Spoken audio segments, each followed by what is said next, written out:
하박국서 3장 16절에서 19절입니다. 내가 들었으므로 내 창자가 흔들렸고 그 목소리로 인하여 내 입술이 떨렸도다.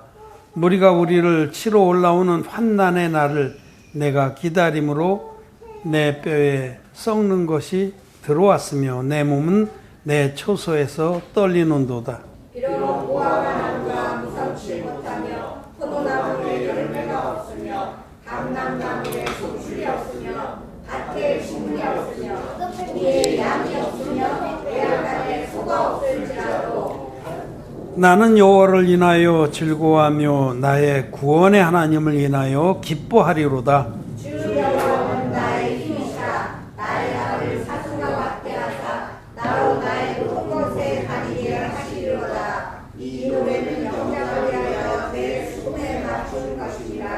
아멘. 예, 성도 여러분 안녕하셨습니까? 온라인으로 예배를 같이 드리는 온라인 성도 여러분 반갑습니다. 예, 오늘 우리가 읽은 이 하박국서 말씀 우리가 잘 아는 말씀입니다.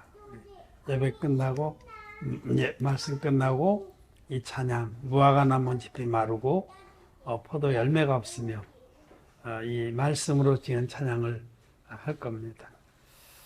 예, 하박국 선지자는 유대 남왕국 유대의 선지자인데 남왕국 유대가 멸망하기 직전에 활약했던 종입니다. 이스라엘 나라가 남북왕조로 나뉘어졌다가 그게 대략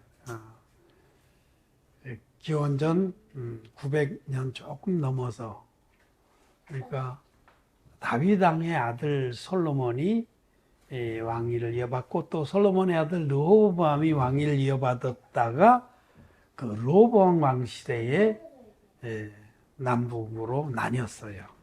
나라가 분열됐어요. 르호보암 왕이 잘못해서 그런 거죠. 뿌리로 올라가면 솔로몬 왕이 잘못해서 그런 거예요. 솔로몬과 르호보암, 그 아들 르호보암이 하나님 앞에 패역해서 그 나라가 분열된 겁니다.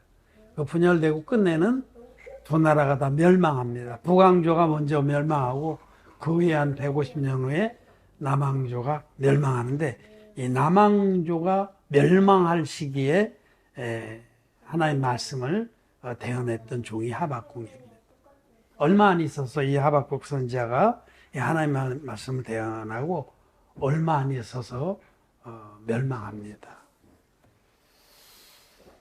그때 하나님께서 하박국에게 이제 북쪽에서 큰 그 갈대아 족속이 일어나서 너희들을 짓밟을 것이다. 그런 예언을 하셨어요. 그래서 하박국은 하나님께 항의라고 할까요? 하나님께 따졌습니다. 우상을 섬기는 이방 족속을 일으켜서 하나님의 백성을 치시는 것이 가하시나이까? 따진 거예요.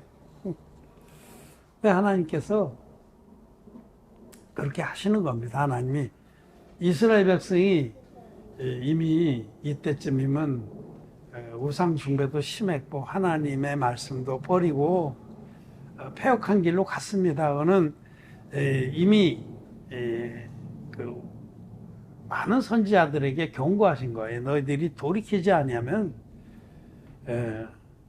황충이 또 늦이 모든 푸른 나무를 다 푸른 나무나 채소를 다 갉아먹듯이 이방의 강력한 분대를 일으켜서 너희를 짓밟겠다. 초토화시키겠다고 여러 번 경고했는데 그들이 돌이키지 않았거든요. 그래서 하박국은 하나님께 그렇게 탄원을 드리다가 하나님의 뜻은 돌이킬 수 없는 걸 알고 승복을 하는 겁니다. 승복을 하고 나서 이제 이 말씀을 마지막으로 우리에게 전해줬어요.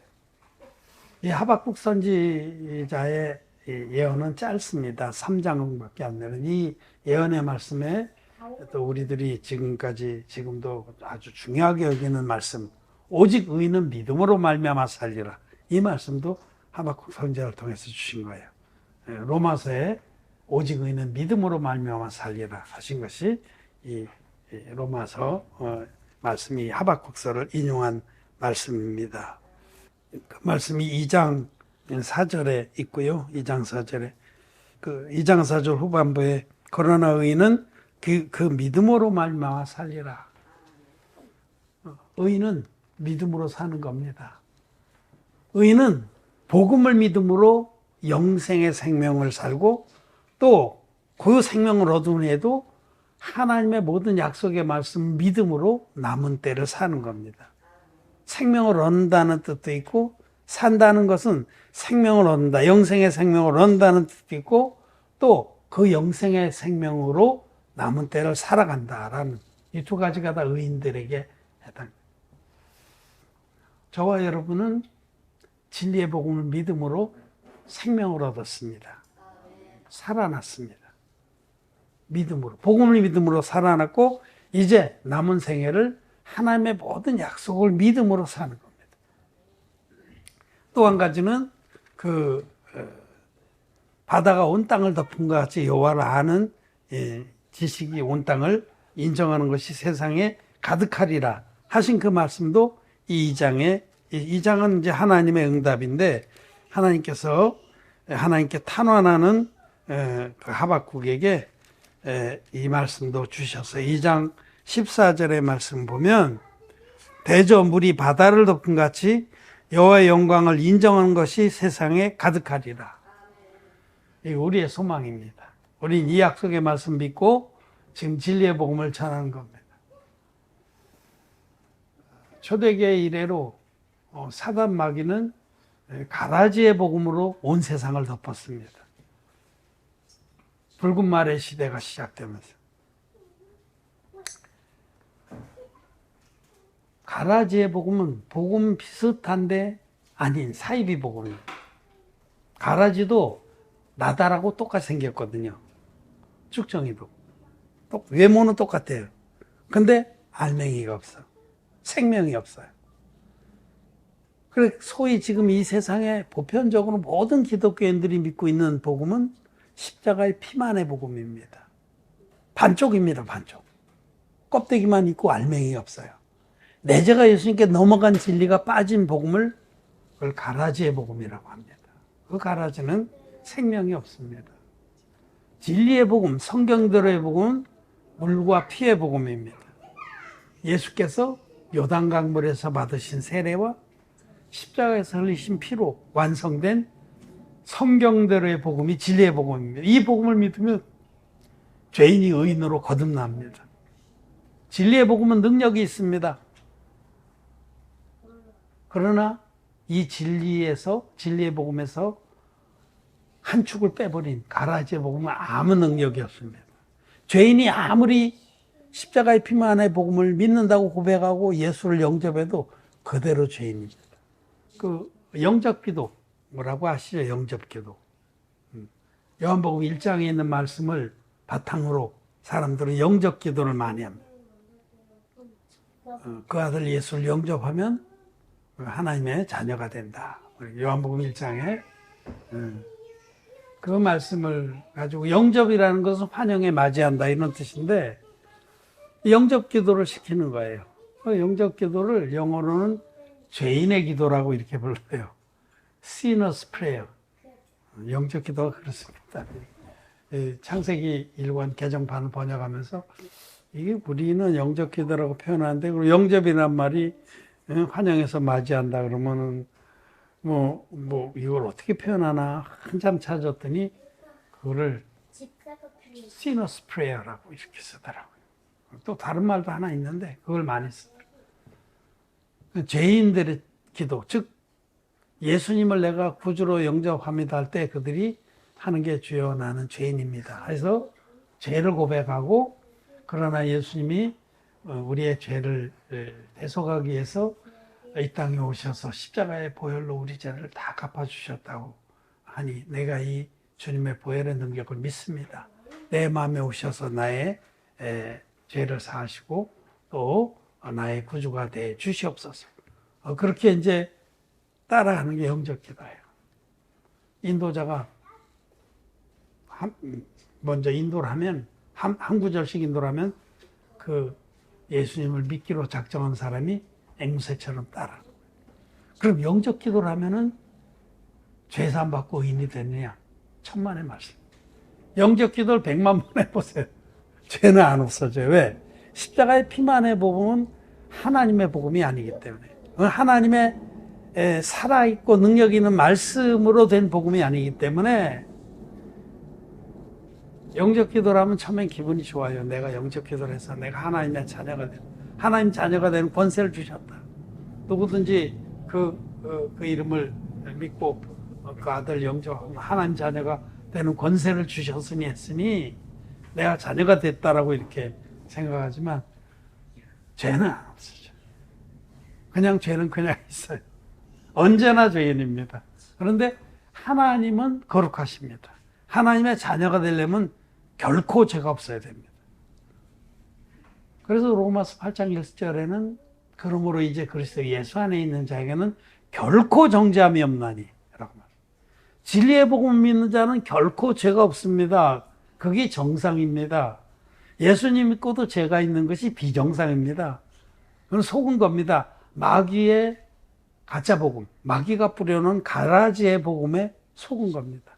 지금 거의 대부분의 기독교인들은 마귀의 이 플랜 B, 마귀의 제2계략에 걸려서 반쪽짜리 복음이 진짜 복음인지 알고 생명 걸고 그 복음을 믿습니다. 그런데 결론은 예수 믿고도 죄가 있는 기독죄인으로 남아있게 되는 겁니다. 그러나 성경은 우리가 죄인이었는데 너희 죄가 주홍 같을지라도 눈과 같이 휘어질 것이요 진홍 같을지라도 양털같이 되리라.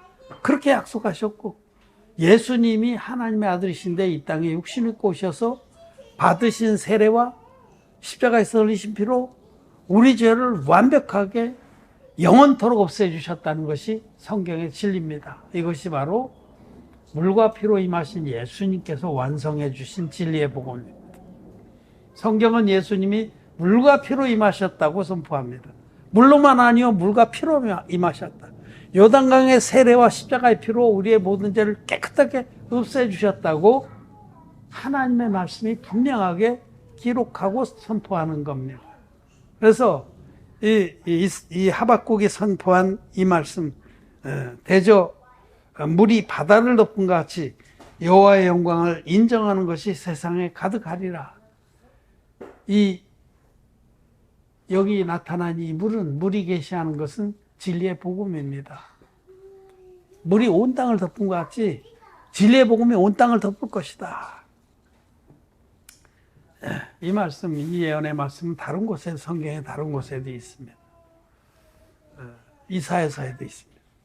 그래서 우리가 지금 현재는 소수이지만은 주님 오실 날까지 믿음으로 이 복음을 전파하고 빌라델피아 교회처럼 적은 능력으로도 주의 말씀을 지키고 섬기면 온 땅을 이 진리 복음으로 덮을 수 있다고 믿습니다. 우리는 비록 능력이 없지만 하나님은 능력이 많으시기 때문에 우리에게 이 말씀을 부탁하셔서 너무 소중하고 귀중한 이 영혼들을 구원해서 하나님 자녀로 삼는 이 능력의 말씀을, 이 영광의 말씀 우리에게 부탁하신 겁니다. 그러니 이 귀한 사명을 받은 우리들이 어찌 잠잠할 수 있겠습니까? 우리가 잠잠하면 하나님께서 이 돌들로도 소리 지르게 하실 겁니다. 하나님은 돌들로도 아브라함의 자손을 만드실 수 있는 분입니다. 우리가 아니라도 얼마든지 믿음의 사람들을 일으킬 수 있는 분입니다. 우리가 우리에게 맡겨진 귀한 사역을 뺏겨서는 안 됩니다. 이런데 이제 하박국 그 선지자를 통해서 이 마지막에 하박국이라는 종을 통해서 우리에게 소망을 주신 이 말씀 17절, 18절 이 말씀, 비록 무화과 나무가 무성치 못하며 포도나무에 열매가 없으며 감람나무에 소출이 없으며 밭에 식물이 없으며 우리의 양이 없으며 외양간에 소가 없을지라도 나는 여호와를 인하여 즐거워하며 나의 구원의 하나님을 인하여 기뻐하리로다. 여러분, 우리는 현실의 세계를 살아가면서 많은 어려움이 있습니다. 근심이 있고 무거운 짐도 있습니다. 정말 경제적으로도 한계에 부딪힐 때가 있습니다. 이렇게 무화과 나뭇잎이 마르고 포도 열매가 없고 외양간에 소도 없고 양도 없고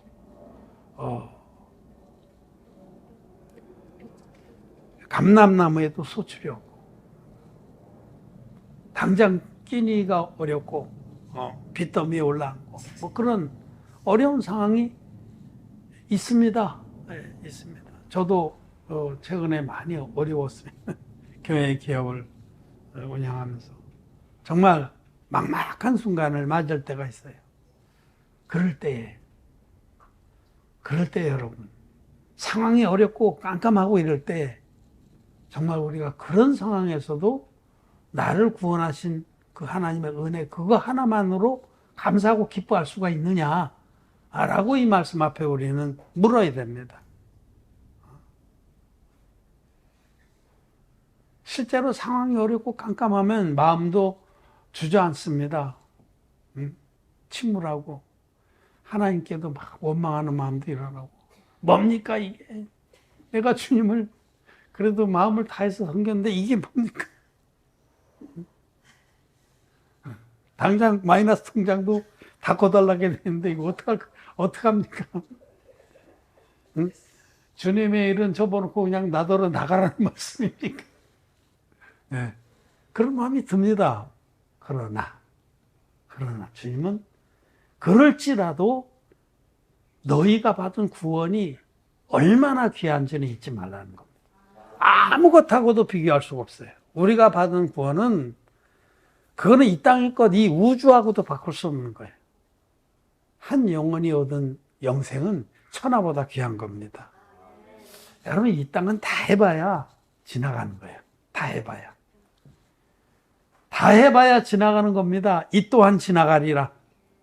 아무리 어려운 상황도 또 지나갑니다.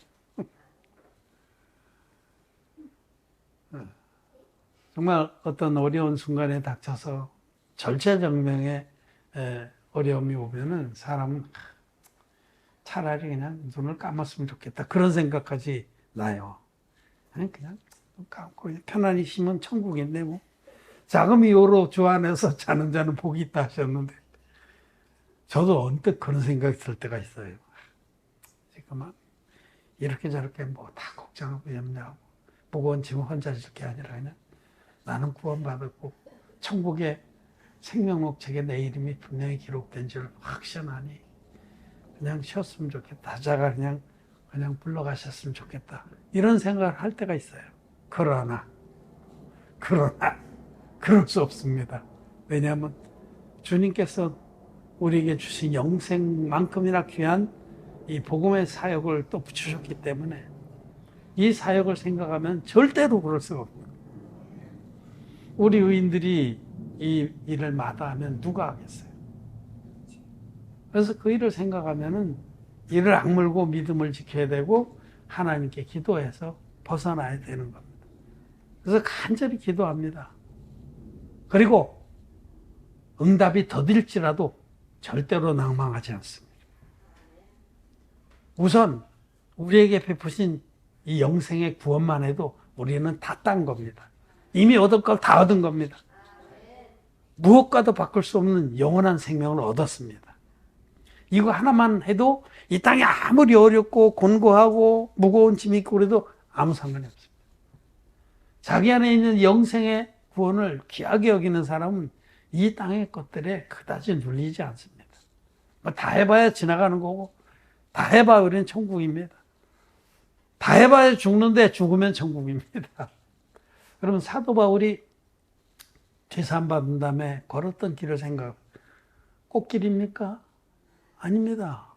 진짜 말도 못하게 수고와 고난과 능력과 핍박의 길을 갔습니다. 고린도 후서에서 하도 고린도 교인들이 너무나 자기의 그 믿음과 마음을 무시하고 그러니까 살짝 얘기를 해요. 내가 어떠한 복음을 위해서 어떤 고난을 받았는지 쭉 얘기를 해요. 40에 하나가 만매를 3번이나 맞았고, 한 번은 돌로 맞아서 죽은 줄 알고 내다 버리기도 했고, 어떤 때는 복음을 전하다가 바다에 유랑하고 떠다니기를 일주일 동안에 한 적도 있고, 무수히 굶고 무수히 추위를, 무수히 핍박과 감옥에 갇히기를 무수히 하고, 정말 우리가 생각해 보면 그 사도 바울이 그냥 자기만을 위해서 살았으면 화려하게 살 수 있는 분이에요. 그 당시에 가문도 대단한 가문이지, 가방끈도 길지, 언변이나 모든 것이나 자기만을 위해서 살았으면 꽃길을 걸을 뿐이 그걸 다 마다하고 고난의 길을 가면서도 그는 감옥에 갇혀서나 핍박을 당하면서나 항상 기뻐했어요. 항상 충만했어요. 항상 하나님께 대한 감사로 가득 찼습니다. 그랬던 것은 자기 안에 임한 그 영원한 생명이, 하나님의 구원이 너무 크고 영광되기 때문에 어떤 것으로도 그의 기쁨을, 그의 소중한 영생의 생명을 누를 수 없고 빼앗을 수가 없었다는 겁니다. 우리는 여기 이 말씀 앞에 물어야 됩니다. 여러분들도 때로 어려움을 겪습니다. 답답하고 암담한 순간들을 겪습니다. 저도 겪었습니다. 그럴 때에 저는 이 말씀을 생각합니다.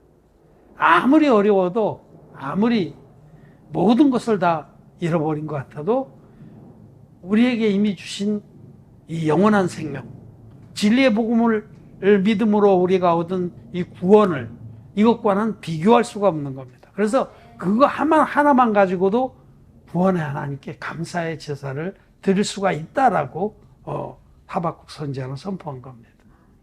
우리도 그렇습니다, 여러분. 여러분이 때로는 병으로 너무 고통스럽고 힘들고, 때로는 경제적인 어려움이 닥쳐오고 암담하고, 또 때로는 가족관계 때문에 너무 힘들고, 우리 앞에는 많은 어려움들이 있습니다. 저도 있습니다. 그럴 때에, 정말 암담할 때에도 저는 먼저 내가 얻은 이 영생의 구원을 먼저 생각하고, 그것이 얼마나 귀한지 나머지 것들은 아무것도 아니다 라는 것을 다시 확인하고 감사를 드립니다. 정말 모든 것이 없을지라도 나는 구원의 하나님으로 인하여 기뻐하리로다 라고 말씀하는 겁니다. 오늘 우리 말씀 앞에 여러분은 진정으로 오직 이 구원받은 이 사실만 하나만 가지고도 모든 어려움들을 등이 물리치고 감사하고 기뻐할 수 있는가? 라고 묻습니다. 여러분 스스로 물으셔야 됩니다. 그리고 그런 믿음이 없다면 말씀을 확인하고 말씀 안에 견고히 서서 이 구원받은 이것이 얼마나 큰지를 믿고 감사를 드리기를 바랍니다. 여기 이제 19절 말씀의 마지막 절에 보면, 주여는 나의 힘이시라 나의 발을 사슴 같게 하사 나로 나의 높은 곳에 다니게 하시리로다. 이런 믿음이 있는 사람은 높은 곳을 다닙니다. 영적인 삶을 삽니다. 그의 생각하는 것이나 말하는 것이나 마음을 두는 곳이 영적인 데 있습니다.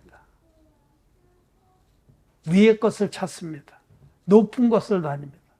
그냥 땅만 쳐다보고 어떻게 하면 내가 살까 이런데 사로잡히고 그것에 종노릇하지 않습니다. 아무리 어려워도 이런 믿음이 있는 사람은 높은 곳을 다닙니다. 아무리 어려워도 하나님이 기뻐하시는 삶이 무엇인지를 먼저 생각합니다. 여러분, 저는 아무리 어려워도 항상 너희는 먼저 그의 나라와 그의 의를 구하라. 그리하면 이 모든 것을 너에게 더하시리라. 저는 이 말씀을 언제나 붙듭니다. 어려울 때일수록 더 붙듭니다. 먼저 그 나라와 그 의를 구하는 자에게 하나님은 반드시 우리에게 필요한 것들을 다 주십니다.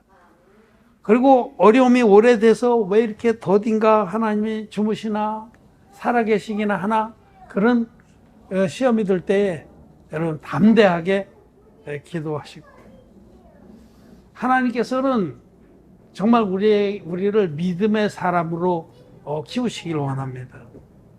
믿음은 한계에 부딪혔을 때 자라는 거.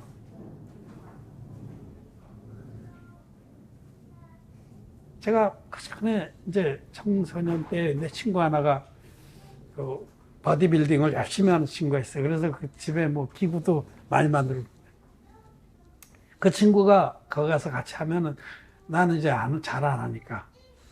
이제 힘들면 이제 하다 그만두려고 그래요. 그 친구가 나한테. 야, 정수야. 힘들 때 마지막 한 번 하는 게 그게 근육이 된 거다. 그렇게 말하더라고요. 힘 안 들 때는 아무리 해도 그 도움이 별로 안 된대. 힘이 들어서 이제 이거 한번 바벨을 들어야 되는데 이제는 더 못 들게 할 때 그때 드는 게 자기 근육이 된다고 그러더라고요. 그래서 그 말이 제 뇌리에 박혔어요. 진짜 어려울 때, 한계에 부딪혔을 때에 그때의 말씀을 붙들고 믿음으로 한 발짝 나가는 게 믿음이 자라는 비결입니다. 그것을 성경은 일컬어서 의의 말씀을 경험한 자요라고 히브리서에서. 지금 이제 도저히 더 이상 하루라도 못 견디겠다 할 때가 우리에게 믿음이 자라는 때라는 것입니다.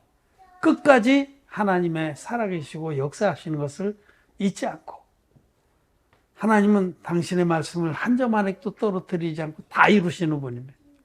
너희는 먼저 그의 나라와 그의 의를 구하라. 그리하면 이 모든 것을 너에게 더하시리라. 이 말씀을 저는 마음에 새기고 힘이 들면 들수록 더 이 말씀 붙듭니다. 하나님은 믿음의 사람으로 우리 모두를 믿음의 큰 나무로 키워주실 줄 믿습니다. 믿음을 잃지 말고 말씀을 붙들고 높은 곳을 다니는 여러분들이 되시기를 바랍니다. 말씀 마쳤습니다.